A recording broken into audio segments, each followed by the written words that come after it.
proses menulis. Nah, kalau teman-teman sudah punya teorinya tadi itu, teorinya adalah struktur menulis opini, sudah teman-teman punya, maka caranya gimana prosesnya untuk menulis biar kita menghasilkan satu tulisan. Pertama adalah harus punya ide, teman-teman. Cara untuk mendapatkan ide banyak. Pertama, bisa dengan cara membaca. Baca apa saja, buku, atau baca koran, atau baca berita di media sosial. Sekarang banyak teman sudah bertebaran. Jadi kalau teman-teman masih bodoh di era digital, kalau masih bodoh di era digital berarti itu namanya malas banget gitu. Terus kemudian yang kedua adalah dengan cara pengamatan atau observasi, atau dengan cara observasi. Saya kemarin nulis tentang tanggapan masyarakat Madura menghadapi virus corona. Itu sudah dimuat di Harakatuna. Itu melalui observasi saya di Madura. Ternyata banyak orang Madura itu yang percaya kepada takdir soal corona. Saya yang jadi ODP ya, orang yang dalam pantauan karena saya mudik dari Jakarta gitu, mudik atau pulang kampung terserah bahasanya Pak Jokowi. Karena saya pulang dari Jakarta itu kan saya kan karantina selama 14 hari, itu saya banyak dicibir oleh tetangga-tetangga, mau ngapain gitu kan, kok lebih takut kepada corona gitu kan daripada takut kepada Tuhan katanya gitu. Wah, ya saya diam aja kan, saya sebagai penulis ya udah saya ungkapkan tulisan itu dalam ungkapkan gagasan atau ketidaksetujuan saya atau kegelisahan saya dalam tulisan. Itu observasi.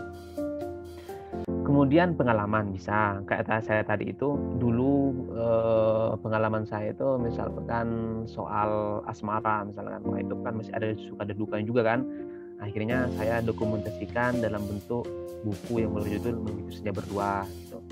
Terus ada pendapat, obrolan, bisa terserah. Jadi teman-teman menulis itu bisa untuk mendapatkan ide itu bisa dengan cara membaca, atau bisa dengan cara observasi lapangan, atau bisa dengan pengalaman traveling jalan-jalan, atau dengan cara nonton di bioskop bisa, atau dengan diskusi dengan teman-temannya atau dengan dosennya atau gurunya bisa.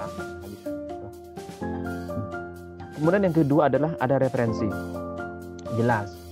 Referensi di sini tujuannya untuk memperkuat gagasan atau tulisan teman-teman. Kalau teman-teman hanya nulis saja pengalaman tapi tidak dikonfirmasi dengan referensi yang lain, baik itu berupa petuah ustadz, petuah kiai, petuah ulama, atau hadis Nabi, maka itu kurang kuat tulisannya. Yang terakhir, yang ketiga adalah outline. Dibuatkan outline. Outline itu maksudnya semacam struktur. Misalkan, pendahuluan aku mau menulis apa ya? Mau menulis ini. Untuk isinya apa saja? Nah itu. Teman-teman, outline di sini bisa berbentuk seperti PPT ini. Kalau teman-teman yang ikut acara kemarin kajian keislaman, itu kan kemarin saya jelasin pakai PowerPoint kan, PPT itu. Akhirnya saya buatkan tulisan. Akhirnya saya narasikan sehingga jadilah sebuah tulisan. Teman-teman bisa cek di Harakatuna tentang tulisan saya yang berjudul Islam itu bukan radikalisme. Itu sebenarnya dinarasikan dari outline PowerPoint yang saya jelaskan kemarin itu. Jadi outline itu ya PowerPoint lah gampangnya.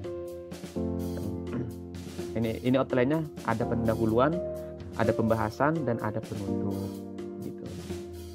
Kita lanjut. Nah, ini proses menulis yang lanjutannya adalah ada first draft. Setelah teman-teman nulis selesai. Habis selesai nulis, itu namanya first draft. Tulisan first draft ini tulisan masih belum diedit. Tulisan mentahnya istilahnya. Kemudian yang terakhir, yang kelima, ada editing. Nah, setelah teman-teman mendapatkan atau punya setelah first draftnya itu jadi, maka proses berikutnya yang terakhir adalah diedit. Kalau teman-teman misalkan tidak bisa edit sendiri, bisa minta bantuan kepada orang lain yang pintar edit. Kalau teman-teman nulis baca buku, buku itu hampir rata-rata bagus dibaca oleh banyak pembaca atau hidangannya itu menjadi menarik, itu bukan hanya sepenuhnya berkat penulis, bukan, tetapi di situ ada peran editor, namanya peran di balik layar. Editor itu seorang yang berperan di balik layar, dia yang mengemas sebuah kalimat sehingga menjadi indah, sebuah buku sehingga menjadi hidangan yang sangat menyenangkan, menarik, itu adalah editor gitu. Karena saya tahu itu karena ya kerjanya saya juga editor gitu kan.